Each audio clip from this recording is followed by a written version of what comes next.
Human ang upat hangtod 6 ka bulan, kapin 800 kilos sa polyculture bangus ug molobicus red tilapia ang na-harvest ato sa one-time harvest festival sa Province Technological Development Farm nga nahimutang sa Prokdos, Barangay Tibagon, Pantukan, Davao de Oro sa milabayng simana.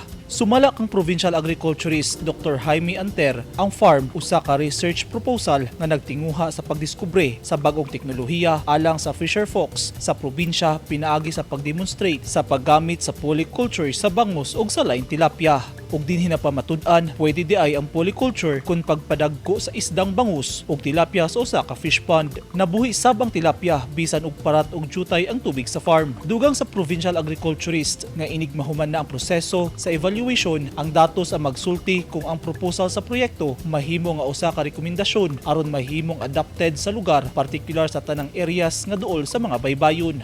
Matud ni Anter nga napili nila ang tilapia tungod sa marketability niini. Samtang ang polyculture magpauswag sa feed utilization, pagpalambo sa kalidad sa tubig ug nagdugang sa kinatibukang abot ug ginansya.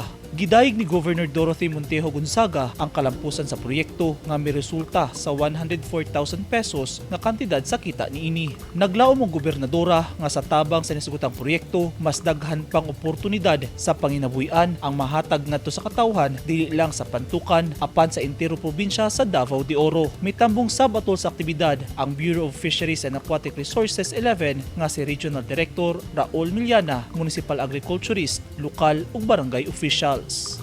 Eugene Hinutan, Newsline Philippines, Davao Region. Stay safe.